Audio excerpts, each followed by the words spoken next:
Say it's a lie. Say you are not the father of my child." Heavily pregnant, Amanda cried, her voice breaking, clutching her belly. The man she spoke to was tall, tired, and wearing a tattered brown coat. His beard was rough. His old bag hung from one shoulder like a burden. He didn't blink. He didn't bow. He only gave a small, sharp smile. "My name is Johnathan," he said calmly. "And you already know the truth." The cameras outside the gate caught the moment. A drone hummed overhead.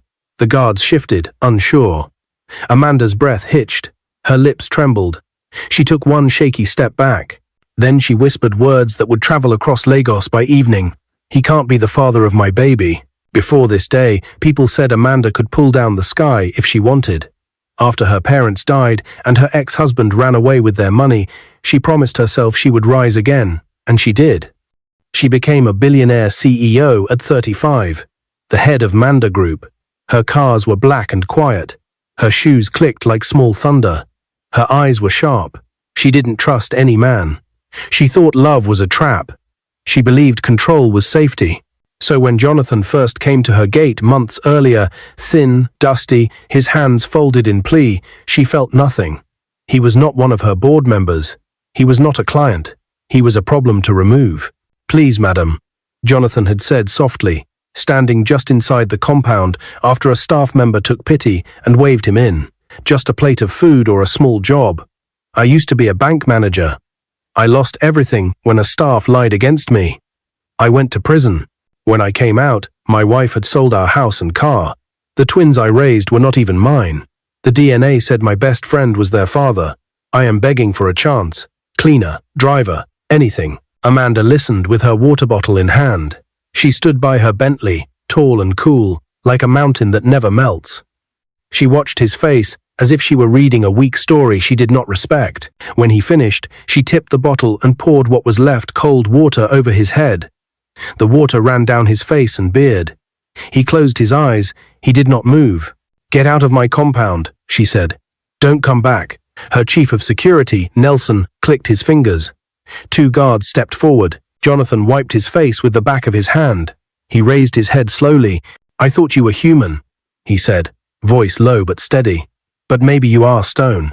Still, remember this moment. The world is wide. Humiliation can return." Amanda's eyes flashed. "Nelson, throw him out." The gate closed. The day moved on. Amanda never looked back. But the world watched her. First came the blow Amanda did not expect.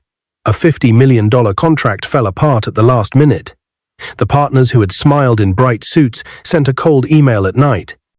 Her company lost the deal by a hair. That hair felt like a knife.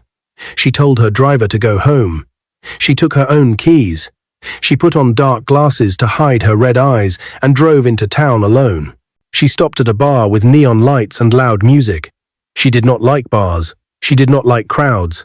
But pain is a heavy thing. It pushes people into places they do not choose. She sat at a corner table, still in her expensive dress, diamond watch shining like a star no one else could touch.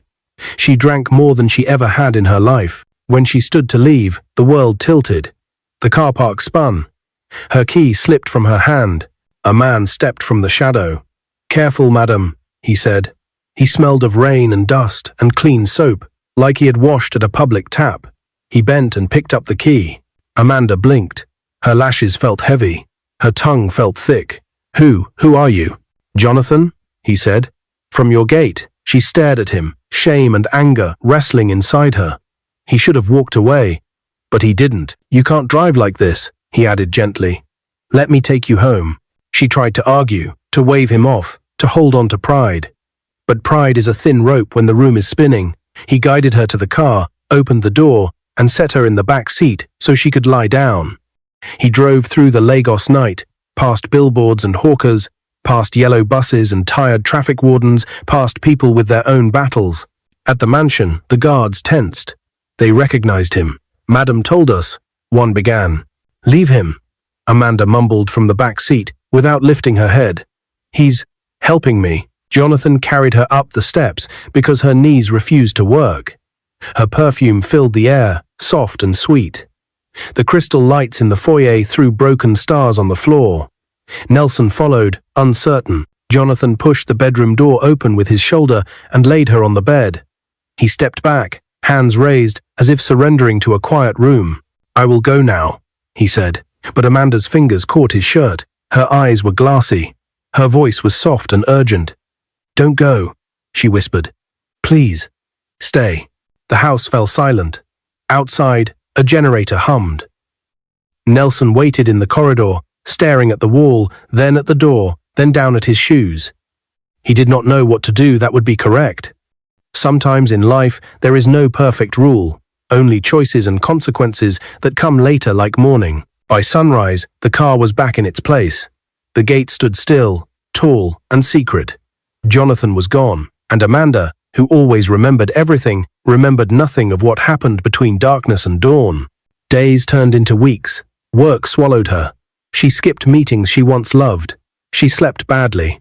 Her eyes looked tired in the morning mirror. She told herself it was stress. When her period did not come, she told herself it was hormones.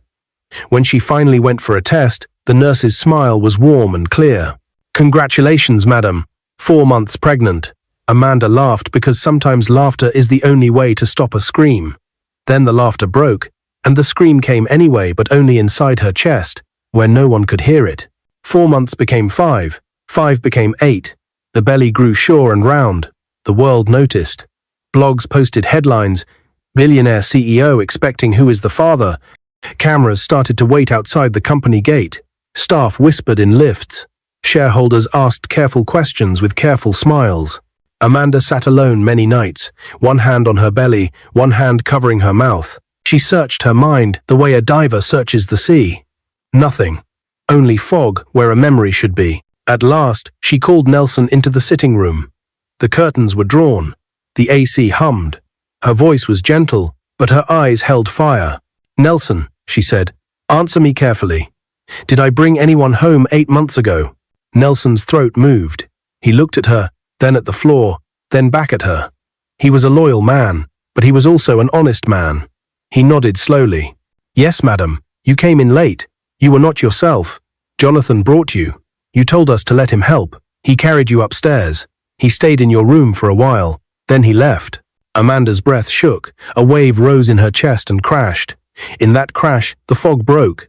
A picture blurry at first, then sharp returned. A hand on a shirt. A whisper in a dark room. A door closing softly. Tears rolled hot and fast. She covered her face, shoulders shaking. When she finally found her voice, it was small. "Find him," she said. "Please. Bring him." Morning broke with a soft gold light. Birds sang on the mango tree by the fence. Nelson drove out in a plain car, no siren, no noise. He asked at corners. He searched under bridges. He checked the spot near the old bar. He followed a whisper to a church shelter where men slept on thin mats and shared bread. By noon, the mansion gate opened. A guard stepped aside. Johnathan walked in, still with his tattered coat, still with his old bag, still with that steady look in his eyes, as if storms had passed through him and left him calm. Amanda came out in a rich Ankara gown, belly full and bright under the morning Sunday. Her hands were shaking, her chin was high. Her heart was loud. She stopped 3 steps away from him. The guards held their breath. Even the birds seemed to listen. "Johnathan," she said, her voice tight. "Tell me it's not true. Tell me you didn't take advantage of me." Johnathan's mouth curled into that same small, sharp smile. He tilted his head, and for a moment, pain and pride and a strange tenderness crossed his face. "Or maybe," he said slowly, "you should say you held on to me because you wanted what the world refused to give you, a child. Either way, we both know why your belly is full." The words hit her like a drumbeat. Amanda's fingers spread across her stomach. Her other hand rose in protest as tears gathered again. "No," she whispered. "No, he can't be the father." Outside the wall, a reporter's camera clicked 3 times fast. A drone shifted higher for a cleaner shot. Inside the compound, Nelson took a small step forward. Unsure if he should speak or stay silent, Johnathan turned as if to leave, then paused with his hand on the gate. "I told you," he said without looking back. "Humiliation always returns. When you are ready to talk like a human being, call me. We will plan for our baby." His hand tightened on the gate. The hinges groaned. The gate began to swing, and a black SUV screeched to a stop outside. Horn blaring, doors flying open, voices shouting Amanda's name as microphones lifted like spears. The horns outside the gate were loud, impatient, and merciless. Amanda's guards tried to push the crowd back, but Lagos reporters were like ocean waves, always returning, always hunting for news. "Billionaire CEO pregnant for homeless man," one voice shouted. "Johnathan, do you accept paternity?" Another cried. "Madam Amanda, is it true he's the father?" Cameras flashed, phones lifted high. Amanda froze on the mansion steps, her hand still on her swollen belly. The whole world seemed to be staring. Her legs felt weak, but her pride forced her to stand tall. Johnathan, coat dusty, bag hanging loosely from his shoulder, did not even flinch. His lips twitched into a small smirk, as though the chaos meant nothing to him. "Tell them it's not true," Amanda whispered sharply, but her voice cracked. Jonathan's eyes met hers, calm, tired, and unshaken. "Why lie?" he asked softly. "The truth always finds a way." And then boom, the gate shook as someone slammed it hard. Nelson, the loyal security chief, ordered the guards to seal it, but a drone flew over the fence, its red light blinking as it filmed Amanda, clutching her belly, while Johnathan stood firm in the sunlight. Within minutes, the footage spread across social media. Hashtags rose like smoke. "Amanda pregnant. Homeless father. He can't be the father." Amanda stumbled back into the mansion, breathing hard. Inside the grand living room, with golden curtains drawn tight, she dropped onto a velvet chair. Tears pooled in her eyes, but she wiped them angrily. "No," she hissed to herself. "This cannot be my story. I am Amanda, the CEO of Manda Group of Companies, billionaire, survivor. Not a fool who carries a beggar's child." But her trembling hands betrayed her words. Johnathan remained outside in the compound, surrounded by guards. He sat calmly on the pavement, back resting against the high wall. He pulled out a worn Bible from his bag, opened it, and began to read quietly. Reporters outside still screamed his name, but he did not answer. That night, Amanda could not sleep. She paced her room, her silk gown brushing against the carpet. She replayed the bar night in her head, the neon lights, the spinning room, the firm hands that caught her before she fell. Then, the blank memory, the fog she had refused to face. Her pride told her to deny it, but her belly told her the truth. By 2 a.m., she pressed the intercom. "Nelson," she said, her voice small, "bring him inside." Minutes later, Johnathan stood in her sitting room.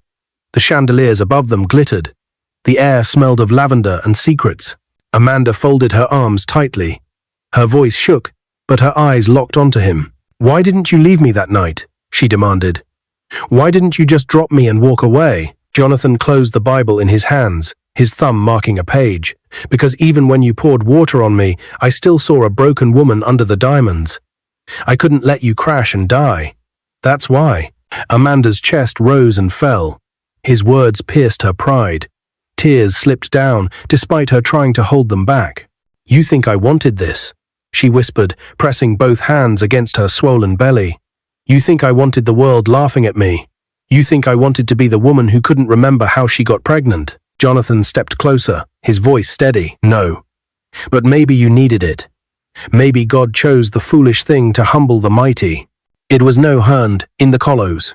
The word struck her harder than any insult. She turned her face away, ashamed, trembling, angry, but deep inside, she knew he was right. Before she could respond, Nelson rushed into the room, his voice tense. "Madam, forgive me for disturbing you, but the press won't stop. They are waiting outside all night. And," he hesitated, "your board members are demanding an emergency meeting tomorrow morning. They want answers about the father of this child." Amanda's face went pale. The board, her empire, her legacy, everything she had built with fire and tears. She gripped Jonathan's arm suddenly, surprising even herself. Her nails dug into his sleeve. Her voice dropped to a whisper of desperation. "They will destroy me if they know. You must come with me tomorrow. You must stand beside me. Do you understand?" Johnathan looked down at her hand on his arm. His lips curved into a slow, unreadable smile. "So now the mighty Amanda needs the homeless man she humiliated."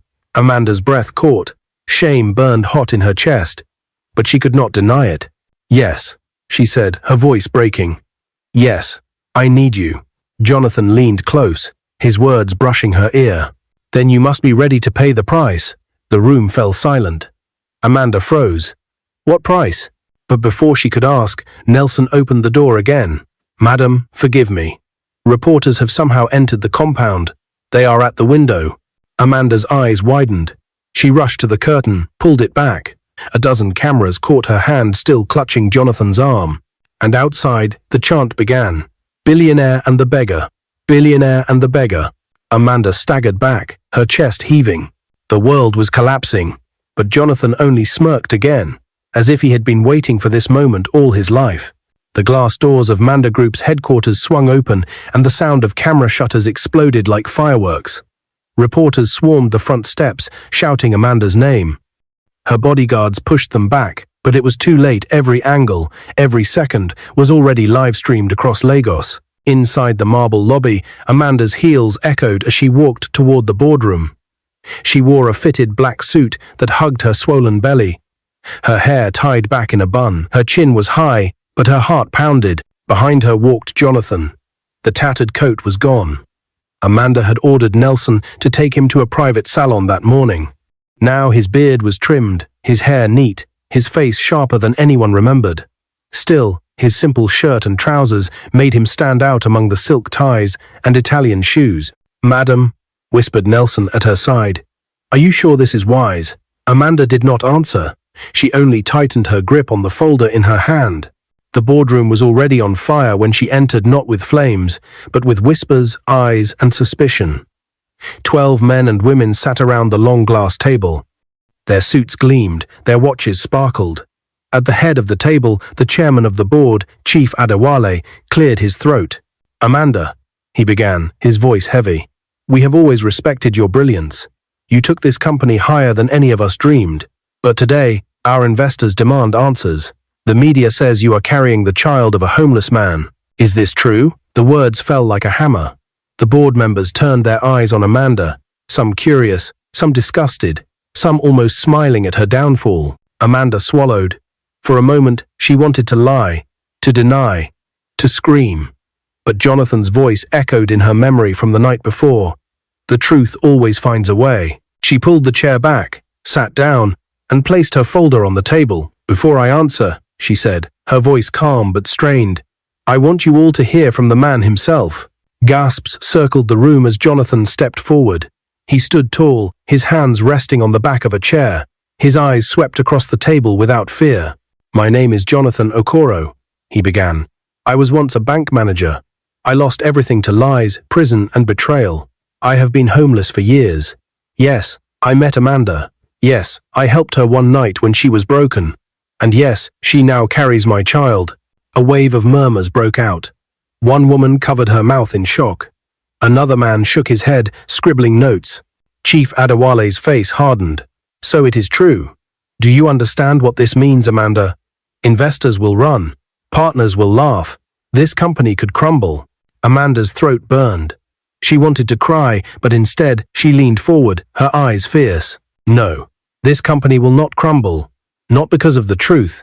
Amanda Group was built from nothing by my hands, by my sweat, and it will not fall because the world thinks a billionaire cannot love a man without a house. Her words struck like lightning. But the storm was not over. Johnathan raised his hand slightly. May I speak? The board members exchanged doubtful looks, but curiosity won. Chief Adewale nodded reluctantly. Johnathan walked slowly around the table. His voice grew stronger with each step. You see a homeless man, but you forget skills do not vanish because a man loses his house. Wisdom does not rot because life beats him down. I was once a bank manager, trusted with billions. And I tell you this, what Amanda carries is not shame, but proof that humanity is stronger than pride. If you reject her today, you are not rejecting scandal, you are rejecting truth, and truth cannot be hidden. Silence filled the boardroom. Every eye was on him. For the first time, Amanda looked at Johnathan not as a burden, but as a weapon she never knew she had. But then there was a loud sound. The boardroom doors burst open. A young man in a designer suit stormed in, a tabloid folded in his hand. His voice shook with rage. This is a disgrace, he shouted. The shareholders want Amanda removed immediately. We cannot allow this company to be led by a woman carrying the child of a beggar. The room exploded with noise, voices clashing, papers flying, fists slamming on the table. Amanda rose to her feet, her belly heavy, her voice cutting through the chaos like a blade. "Who dares call for my removal?" The young man stepped forward, his face red with anger. "Me," he spat. "And I will fight you until this company is mine." "You're finished, Amanda." The boardroom gasped. The young man's name rippled through the whispers, Michael Adewale, son of the chairman. Amanda's fists clenched. The betrayal stung like fire. But before she could respond, Johnathan stepped between them. His eyes locked on Michael like a lion protecting its pride. "If you touch her," he said calmly, "you will regret it." The boardroom froze. Amanda's breath caught. The tension was so thick, it felt like the ceiling itself would fall. And then Michael smiled coldly and dropped the bomb.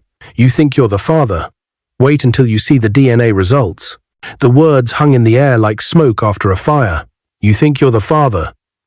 Wait until you see the DNA results." Michael's cold smile spread across the boardroom as gasps filled the space. Amanda's chest tightened. Her hands instinctively clutched her belly as though to shield the child inside. "What DNA results?" she asked, her voice sharp, trembling with both fury and fear. Michael tossed the folded tabloid onto the glass table. The headline screamed in bold, "Who is the real father?" DNA results leaked from Billionaire Amanda's case. The board members erupted in a storm of whispers.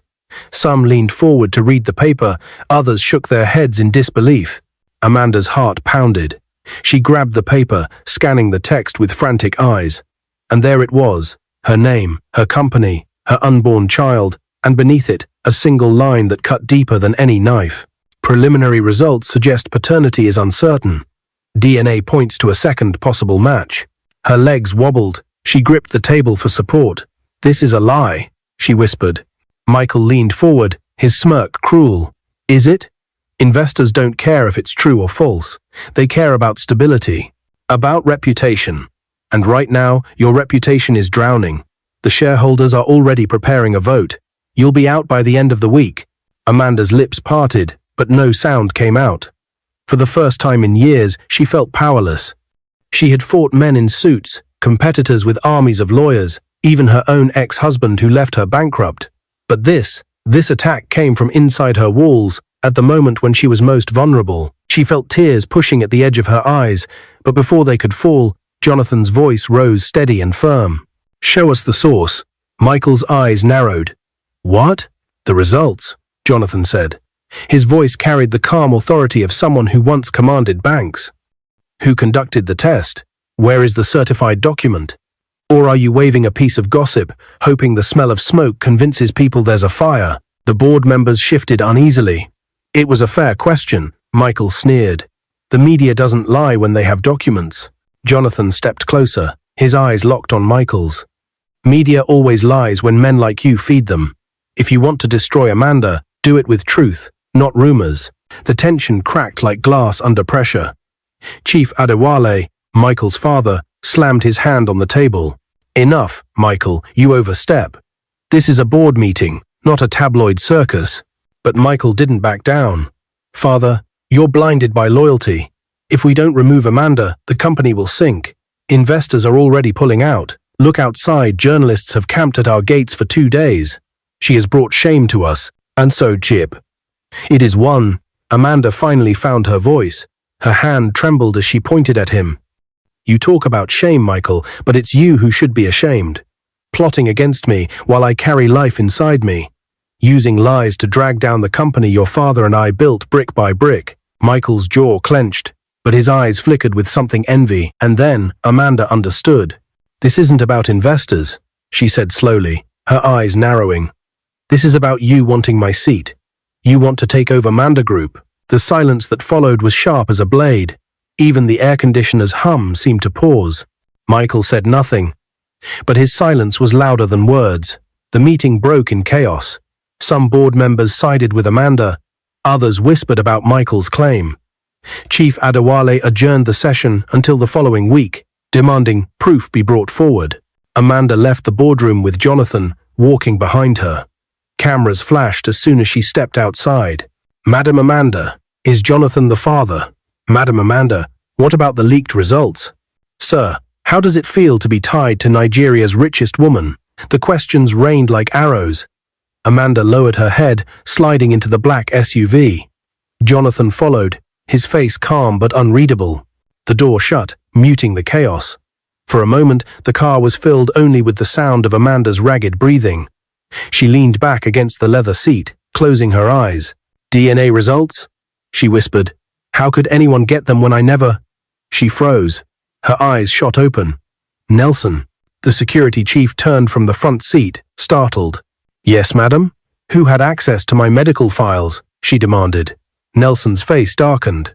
Only your personal assistant and your doctor. Amanda's chest tightened. Betrayal had always come from the ones closest to her. Johnathan leaned forward. His voice was low but firm. We find the leak. We prove the results are false. Only then can you stand before the board. Amanda stared at him. For the first time, she noticed something different in his eyes. Resolve, strength, even a glimmer of care. He wasn't just a man humiliated at her gate. He was a man who, despite everything, still stood beside her. Why are you helping me? She asked quietly. Jonathan's lips curved into a faint smile. Because truth doesn't belong to the rich or the poor. It belongs to anyone brave enough to hold it. Her heart stuttered. For a second, she saw not a beggar, but a man who once wore suits, signed deals, managed wealth. A man who had been broken, yet not destroyed. But before she could answer, Nelson's phone buzzed. He glanced at the screen, his eyes widening. Madam, it's the hospital. They want to see you immediately. They said it's urgent. Amanda's hand went to her belly. A chill ran through her. The baby? No, Nelson said, hesitating. Not the baby. The doctor. The hospital's private wing was cold, its white walls too bright under the fluorescent lights. Amanda walked slowly, Johnathan beside her.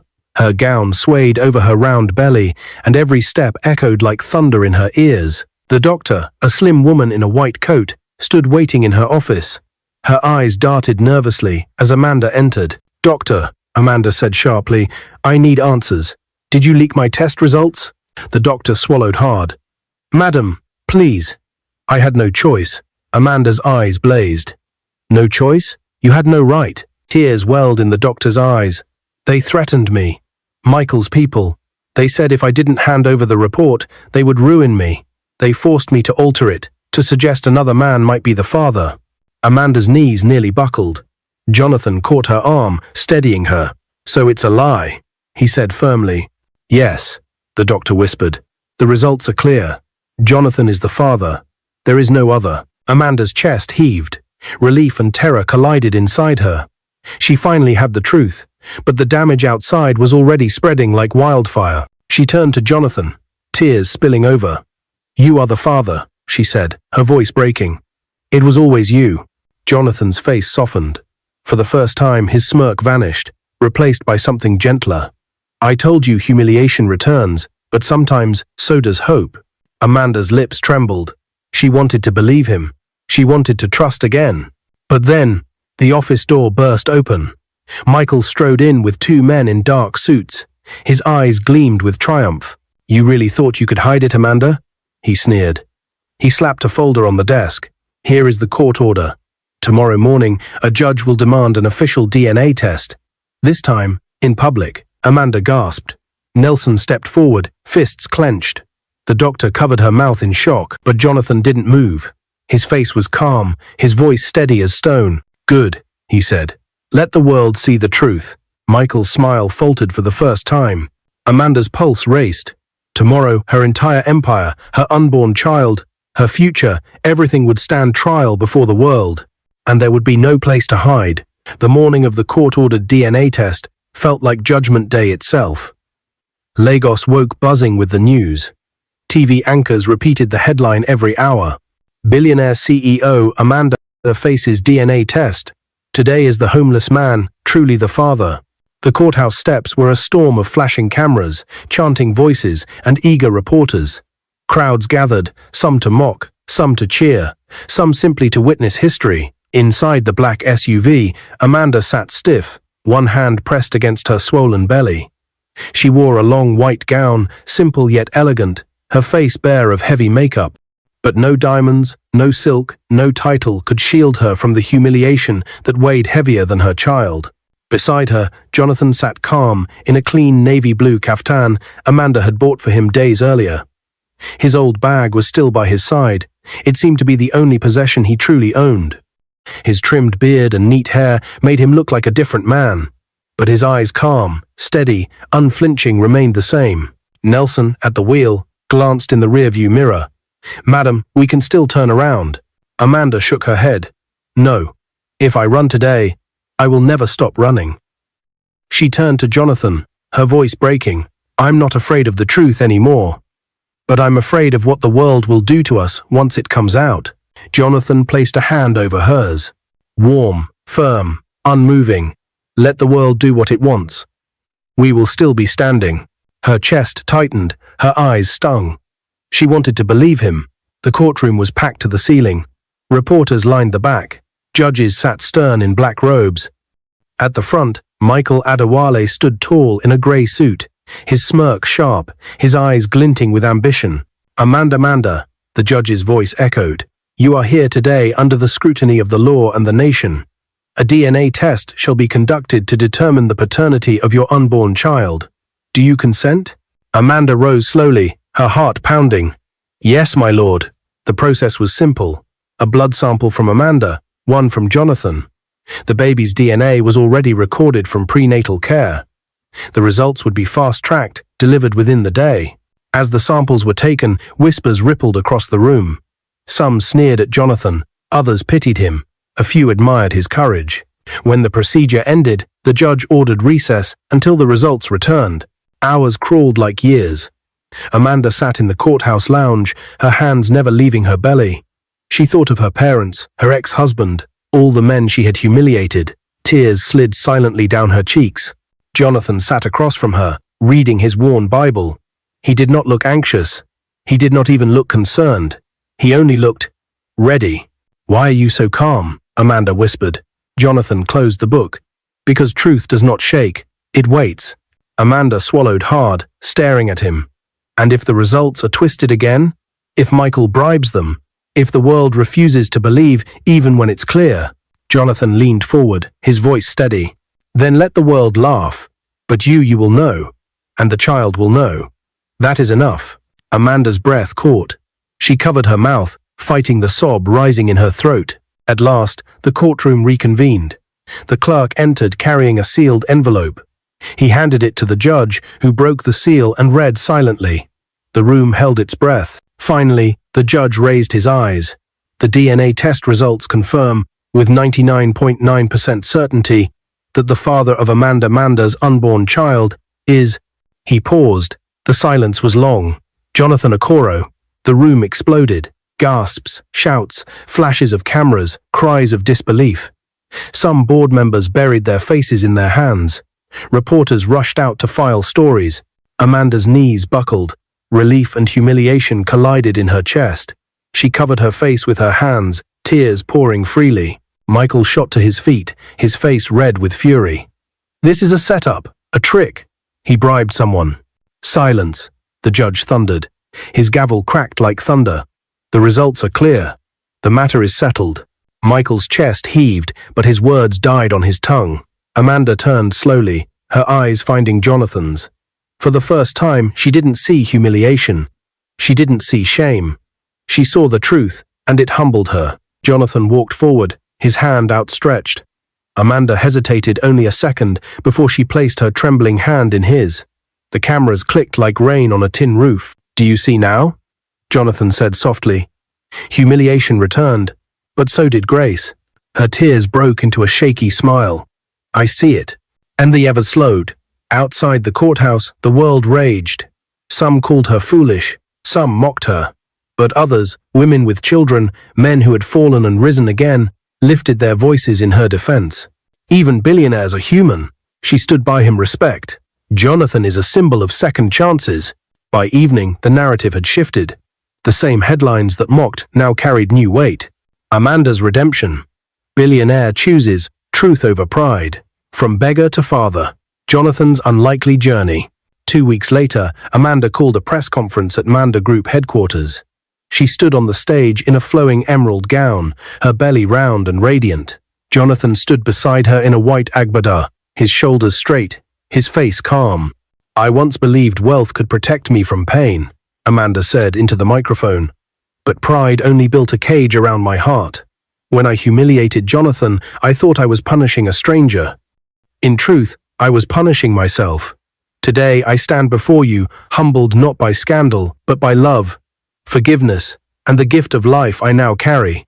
She reached for Jonathan's hand, their fingers intertwined. The cameras flashed, but Amanda didn't care anymore. For the first time in years, she felt free. The applause was slow at first, then thunderous. A week after the press conference, Amanda invited Johnathan into her mansion's living room.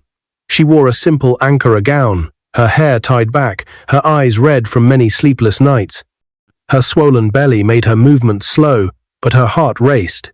"Johnathan," she whispered, lowering herself to her knees despite her pregnancy. The marble floor was cold, but she didn't care.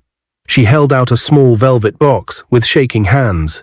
Inside, a gold ring sparkled. "Forgive me," she said, tears slipping down her cheeks. "I humiliated you when you needed help. I carried pride like armor, and it broke me. Today, I am ready to do what I should have done long ago, make things right. Will you marry me?" Johnathan froze. The woman who once poured water on him now knelt before him, humbled. Slowly, he bent down, lifted her trembling hands, and smiled softly. "You are strong, Amanda," he said gently, "but let me show you the right way." He took the ring, placed it in his pocket, then knelt before her. He pulled out a small silver band he had carried for years in his old bag, a ring that once belonged to his mother. Looking into her eyes, he said, Amanda, will you be my wife? Not because of shame, not because of fear, but because two broken souls can build something whole again." Amanda burst into tears and nodded.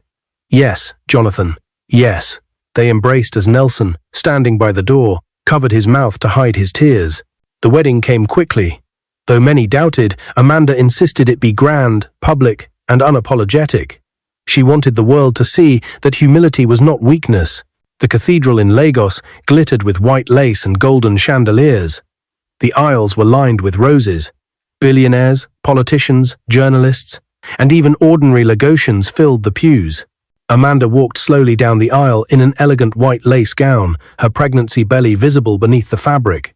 Instead of shame, she carried pride, not in wealth, but in truth. At the altar, Johnathan stood tall in a regal white agbada with a red Igbo cap. His transformation stunned the crowd. The once homeless man now looked every inch the groom of a queen. When the priest asked Amanda if she would take Johnathan as her husband, her voice rang loud and steady, "I will." And when it was Jonathan's turn, his eyes shone as he answered, "I will. Forever." They exchanged rings, sealed the vows with a kiss, and the cathedral erupted in applause.